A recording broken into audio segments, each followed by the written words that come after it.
né? Com esse cenário atual, né, de guerra, pós-pandemia, como que ficam os investimentos, né? Que a galera tá com medo, né? Exatamente. É um cenário que está ficando cada vez mais turbulento. Você tem cenário geopolítico, né, com guerra Rússia-Ucrânia, e isso está gerando... Essa guerra está se prolongando muito mais do que o pessoal esperava, né, que os políticos e o pessoal que acompanha, né, a questão geopolítica, e isso está gerando um impacto muito forte na Europa, por conta do corte do fornecimento de gás, né, do gasoduto que levava o gás para a Europa. E isso está criando na Europa uma crise energética muito severa. Já se fala até em lockdown industrial durante o inverno, porque vai faltar gás e as usinas térmicas europeias são movidas a gás. Então, é uma necessidade, né, de ter esse fornecimento de energia. O preço da energia na Europa já disparou, né, então preço altíssimo. Várias fábricas já fecharam plantas na Europa, porque não compensa manter aberta. Então você já tem uma crise na Europa muito forte. Isso já somado com uma inflação alta, já somado com uma herança do período da pandemia, onde foram feitas muitas medidas de expansionista, né, de você dar dinheiro para a galera, de gerar renda, né, e dar praticamente, assinar um cheque, dar na mão do povo para o pessoal manter o consumo em dia, e isso gerou inflação em vários países na Europa, Inglaterra, França, Alemanha. Então você já tem esse cenário de inflação, de recessão econômica, agora somado com essa crise energética. Então você tem uma situação muito complicada na Europa.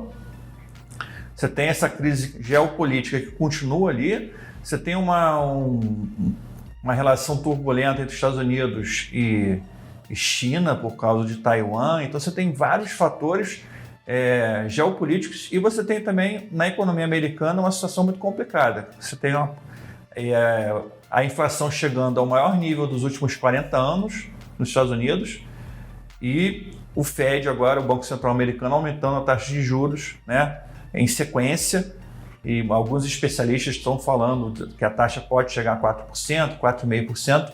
Isso chegaria a um nível que poderia gerar algum tipo de colapso, né, em bancos, ou na Bolsa de Valores, ou no mercado imobiliário. Para você ter uma ideia, hoje o preço dos imóveis está no mesmo nível de 2008, quando teve lá aquela crise imobiliária americana. Então você tem várias bolhas na economia americana. O mercado imobiliário, a Bolsa de Valores está muito cara, com preços muito esticados, principalmente em empresas de tecnologia. Você tem a inflação em si, é uma bolha, né? Ela denota essa questão dos preços estarem muito inflacionados, e com o aumento dos juros, alguma coisa vai estourar, né? Então, assim, a gente tem essa visão que 2023, 2024 podem ser anos aí complicados em termos de recessão e crise. Mas eu sempre falo, né, o que eu sempre falo para os meus clientes, que crise é sempre um sinônimo de oportunidade, né? Nesses momentos, quem está preparado, né, para passar por uma crise, quem está preparado com uma reserva de caixa, com reserva de liquidez, usando os instrumentos financeiros adequados para se proteger, vai passar pela crise muito bem e pode até aumentar o patrimônio bastante nesses momentos. Então, o cenário está complicado, mas eu não vejo isso de forma preocupante. Eu vejo isso como uma forma de a pessoa estar alerta e atenta para o que pode acontecer. Aquela velha história, né? Quem tem caixa reina nesses momentos, né? Porque você acaba tendo bons ativos a preços ridículos, né? A preços muito baixos, e abrindo aquela famosa oportunidade, né? E assim, como o investidor ele vai se proteger nesse momento, né? É só fazendo um caixa de oportunidade? Ele deve investir? Ele deve segurar? Qual a sua visão sobre isso? Ótima pergunta.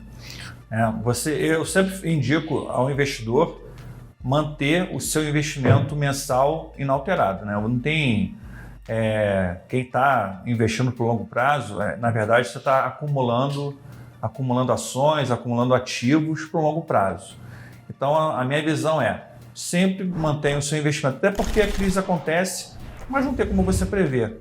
Ela pode acontecer daqui a um mês, daqui a um ano, daqui a 2 anos, ou pode não acontecer, né? Pode ser que os bancos centrais adotem um tipo de medida que amenize a crise, né? E essa crise não chega. Então, sim, a pessoa ficar também esperando uma crise para investir, eu acho um erro.